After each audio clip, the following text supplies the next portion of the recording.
அனைவருக்கும் வணக்கம். காந்தாரா அப்படின்ற டைட்டிலை கேட்கும் பொழுதே நமக்கு பயங்கரமான ஒரு வைப் ஏற்படுது இல்லை? இந்த காந்தாரா படம் முடிஞ்சதுமே செகண்ட் பார்ட் எடுக்கிறன்ற அந்த அறிவிப்பு வந்ததுமே எப்படா வரும் அப்படின்ற ஒரு எதிர்பார்ப்பு இருந்துகிட்டே இருந்துச்சு. அதே மாதிரி பார்த்தீங்கன்னா செகண்ட் பார்ட்டும் அவங்க எடுக்கும்போது நிறைய பிரச்சனைகள் வந்தது. அவங்க ஷூட்டிங் போகும்போது ஒரு சம்பவங்கள், அதாவது இறப்பு ஏற்பட்டது. கிட்டத்தட்ட 2லிருந்து 3 பேர் இறந்திருக்காங்க. இறக்கும் பொழுதும் அவங்க சொன்னாங்க, அந்த குலதெய்வம், அதாவது ரிஷப் செட்டியோட குலதெய்வத்தை வச்சு தான் இந்த கதையை அவர் எழுதியிருந்ததாக பார்த்தீங்கன்னா குறிப்பிட்டிருந்தாரு. அந்த குலதெய்வம் தான் இந்த இறப்புகள்லாம் ஏற்படுது அப்படின்னு சொல்லி ஒரு பொருளையும் கலப்புனாங்க. ஆனால் இந்த ட்ரெய்லரை பார்க்கும்போது அவங்க எந்த அளவுக்கு ஹார்ட் ஒர்க் பண்ணியிருக்காங்களோ அந்த அந்த நிகழ்வுனால தாங்க அந்த சம்பவம் நடந்திருக்குன்னு நல்லாவே தெரியுது. ஏன்னா அந்த அளவுக்கு போயிட்டு பார்த்தீங்கன்னா அவங்க ட்ராவல் பண்ணியிருக்காங்க. காடு மலைன்னு சொல்லி பார்த்தீங்கன்னா கடல், எல்லா இடங்களுக்கும் ட்ராவல் பண்ணி நம்ம பாகுபலியை பார்த்த எந்த ஃபீல்டில் வந்ததோ அதுக்கு டபுள் மடங்காக தான் இந்த காந்தாரா 2 அதாவது சாப்டர் 1 நமக்கு கூஸ் பம்பை ஏற்றிருக்கு. அந்த அளவுக்கு செம்ம ஹார்ட் ஒர்க் பண்ணியிருக்காங்க ரிஷப் செட்டி அவர்கள். ரிஷப் செட்டி ஃபர்ஸ்ட் பார்ட்டில் சும்மா சிம்பிளான கதை தாங்க, சும்மா நார்மலாக தான் பண்ணியிருப்பாரு. யதார்த்தமாக நிறைய விஷயங்கள் யதார்த்தமாக வந்திருக்கும். அந்த கிளைமேக்ஸ் வரப்போ ஒரு 20 நிமிஷம் பார்த்தீங்கன்னா படத்தை வேற லெவலுக்கு கொண்டு போயிருப்பாரு. நம்ம செம்ம வைப்பு ஏற்படுத்தும். ஆனால் இங்கே காந்தாரா 2ல் இந்த ட்ரெய்லரை பார்க்கும்போது ஆரம்பத்துலேருந்தே இறுதி வரைக்குமே செம்ம கூஸ் பம்பை ஏற்றுன்னு தான் நினைக்கிறேன். அந்த அளவுக்கு செம்ம சூப்பராக ரிஷப் செட்டி ஃபர்ஸ்ட் பார்ட்டில் ரொம்ப வெறித்தனமாக நடிச்சிருப்பாரு. இதில் டபுள் மடங்கு தெரியுது. இதில் என்ன ட்ரெய்லரை சொல்ல வராங்க அப்படின்றத நம்ம பார்த்துருவோம். ட்ரெய்லர் ஆரம்பிக்கும் போதே ஒரு 10லிருந்து 12 வயசு பையனை தான் ஆரம்பிக்கிறாங்க. அவர் சொல்றாரு, இங்கே தான் அப்பா மாயமா மறைஞ்சாரா, அப்போ இந்த இடத்துல என்ன இருக்கு அப்படின்னு சொல்லி அந்த கதை ஆரம்பிக்குது. அதற்கப்புறம் பார்த்தீங்கன்னா அந்த கிராமம், அதாவது அந்த பழங்குடியினர் வாழும் இடமாக தாங்க அந்த காட்டுப்பகுதியை காமிக்கிறாங்க.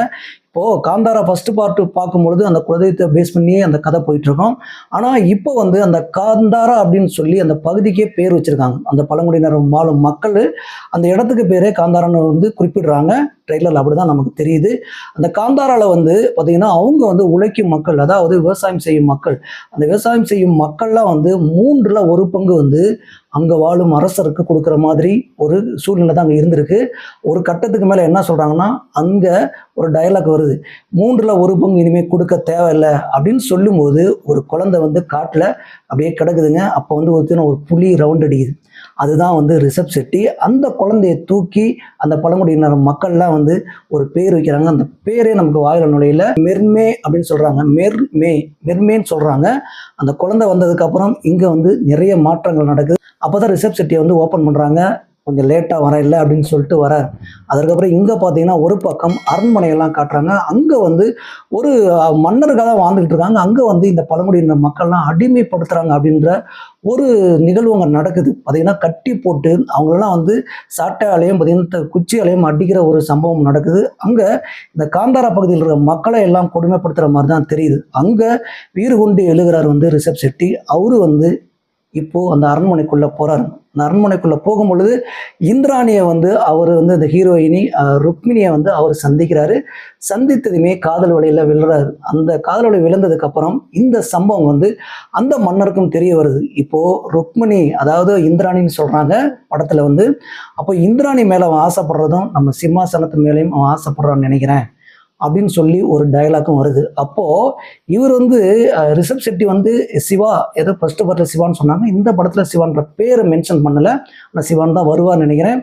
அப்போது அவர் இந்த பழங்குடியினர் மக்களுக்காக போராடும் ஒரு போராளியாக பார்த்தீங்கன்னா மக்களுக்கு முன்னாடி ஒரு மலை மேல் ஏறி நிற்கிறார். அங்கே அவர் குரல் கொடுத்து நிறைய விஷயங்களை பேசுகிற மாதிரியும் ஒரு சம்பவம் வருது.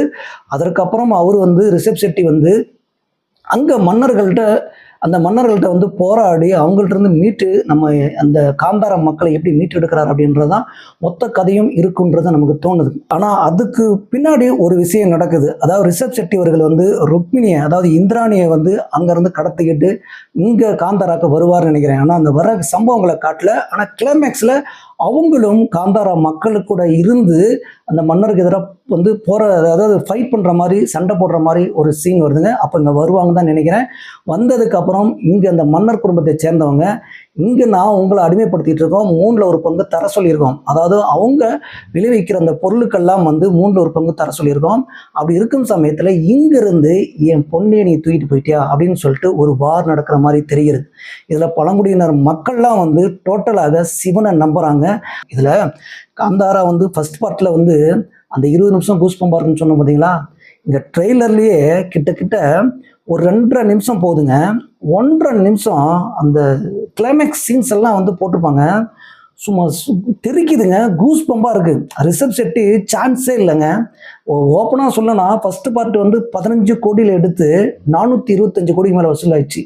ஆனால் இந்த செகண்ட் பார்ட் வந்து கண்டிப்பாக 1000க்கு மேலே போகும், இல்லை வந்து 2000 crore எடுக்குமா அப்படின்ற ஒரு நமக்கு வந்து தோணுது. அப்படி எடுக்கக்கூடிய ஒரு படமாக தான் இருக்குன்னு சொல்லி. ஏன்னா அவரு வந்து முக்கியத்துவம் கொடுக்கறது கதைக்கும் சீன்ஸுக்கும் பார்த்தீங்கன்னா மேக்கிங்லாம் வந்து பட்டையை கலப்புது. இதில் இந்த சவுண்ட் எஃபெக்டும் பார்த்தீங்கன்னா பேக்ரவுண்ட் மியூசிக்கும் வந்து ட்ரெய்லர்லேயே தெரிக்குதுங்கும் போது தேட்டரில் உட்காந்து பார்த்தா எப்படி இருக்குன்னு யோசிச்சு பாருங்களேன். அங்கே வந்து அந்த வாவ்னு கத்துவாங்க தெரியுங்களா, அந்த சப்தம் இருக்குது பார்த்தீங்களா, அந்த சப்தத்துக்காகவே காந்தாரா ஃபஸ்ட்டு பார்ட்டை நம்ம பார்க்க தூண்டிச்சு. இதில் வந்து வேற லெவலில் இருக்குது. அந்த அளவுக்கு தான் பண்ணியிருக்காங்க. கண்டிப்பாக வந்து இதில் கடைசி ஒரு எனக்கு தெரிஞ்சு ஒரு 45 மினிட்ஸ் இன்டர்வல் பேக் அப்புறமே வந்து படம் வேறு லெவலில் இருக்குன்ற மாதிரி தான் தோணுது. அந்த அளவுக்கு ரிஷப் செட்டி வந்து அவரோட ஆக்டிங்லாம் பார்த்தீங்கன்னா முக பாவனையெல்லாம் ஃபஸ்ட் பார்ட்டில் இருந்ததோட இதில் டபுள் மடங்கு வெறித்தனமாக நடிச்சிருக்காப்புல. ஒவ்வொரு சீனுமே நமக்கு வந்து ஒரு படத்தில் அந்த ட்ரெய்லர் பார்க்கும்போது அப்படி தான் தோணுது. படம் பார்க்குற அந்த ஃபீலே வரலங்க, அந்த இடத்துக்கே போன மாதிரி ஒரு ஃபீல் வருது. நமக்கு எப்படி பாகுபலி வந்து எந்தளவுக்கு ஒரு ஃபீல் கொடுத்ததோ அதற்கு நம்ம ஆரம்பத்தில் சொன்ன மாதிரி டபுள் மடங்கு தான் கொடுக்கும் இந்த காந்தாரா.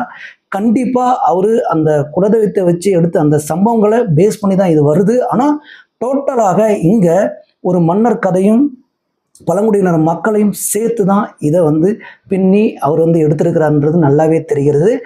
ஒட்டு மொத்தத்தில் இந்த ட்ரெய்லரை பார்க்கும்போது நமக்கு தோணுது என்னென்னா, ஃபஸ்ட்டு பார்ட்டு நமக்கு கண்டிப்பாக பயங்கர கூஸ்பம்பை ஏற்படுத்தின இந்த காந்தாரா வந்து செகண்ட் பார்ட்டு வந்து நம்மளை 4-5 தடவை பார்க்க வைக்கிற மாதிரி தான் இருக்குது. நம்ம வெயிட் பண்ணி பார்ப்போம்.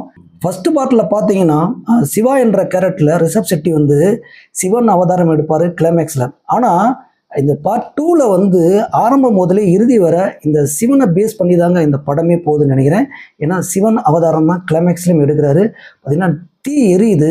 அதில் வந்து பார்த்திங்கன்னா அந்த சிவனோட அந்த பிம்பத்தை காட்டும் போதெல்லாம் நமக்கு ஒரு பயங்கரமான ஒரு வைப் ஏற்படுத்துது. என்னதான் நம்ம வந்து இந்த கடவுள் மறுப்பாளர்லாம் இருக்காங்க தெரியுங்களா, அவங்க என்ன சொன்னாலும் இதெல்லாம் பார்த்தாங்கன்னா ஒரு கடவுளை வச்சு, அதாவது ஒரு சிவனை வச்சு, ஒரு குலதெய்வத்தை வச்சு இந்த மாதிரி ஒரு படங்களை எடுக்க முடியுமா அப்படின்னு நிரூபித்து காட்டினவர் தான் ரிஷப் செட்டி. அந்த அளவுக்கு கூஸ்பம்பை ஏற்றுறாரு. என்னென்னா ஒரு மக்களோட மக்களாக இருந்து ஒரு கடவுளை நம்ம வணங்கிட்டு இருக்கோம், அதோட கனெக்ட் பண்ணி இந்த விஷயங்கள்லாம் எப்படி சொல்ல முடியும் அப்படின்றத ரொம்ப தெளிவாகவே சொல்லியிருக்காருங்க. ஆரம்பத்தில் அந்த குழந்தைக்கிட்ட சுற்றிட்டு இருந்த அந்த புலி வந்து இறுதி வரைக்கும் ரிஷப் செட்டியோட பயணிக்குன்னு நினைக்கிறேன். அந்த புலியை வந்து அங்கங்கே காட்டிக்கிட்டு தான் இருக்காங்க. அந்த புலியோட ஒரு விஷயம் இருக்குது என்னென்னா, நமக்கு ஐயப்பனோட அந்த ஞாபகம் வருதுன்னு வச்சுங்களேன். அப்போது ஐயப்பன் வந்து அவதரித்து அந்த குழந்தை வந்ததா அப்படின்ற ஒரு விஷயமும் இருக்குது. ஆனால் அந்த காட்டில் ஒரு குழந்தை இருக்கும் பொழுது அங்கே புலி என்ன செய்ய போகுது அப்படின்ற ஒரு பயத்தையும் ஏற்படுத்துகிற மாதிரி தான் இருக்குது. வந்து பார்த்திங்கன்னா ஒரு கடவுளையும் பேஸ் பண்ணி ஒரு பயத்தையும் ஏற்படுத்துகிற மாதிரி பார்த்தீங்கன்னா ஒவ்வொரு சீனுமே இந்த தெய்வங்களை வச்சே ஒரு கடவுளை வச்சுமே இவர் இதை நகர்த்திட்டு போயிட்டுருக்காரு இந்த காந்தாரா. கண்டிப்பாக காந்தாராவுக்காக வெயிட் பண்ணுவோம். இந்த வீடியோ பிடிச்சிருந்தா லைக் பண்ணுங்கள், ஷேர் பண்ணுங்கள், கமெண்ட் பண்ணுங்கள், மறக்காமல் சப்ஸ்கிரைப் பண்ணுங்கள். நன்றி.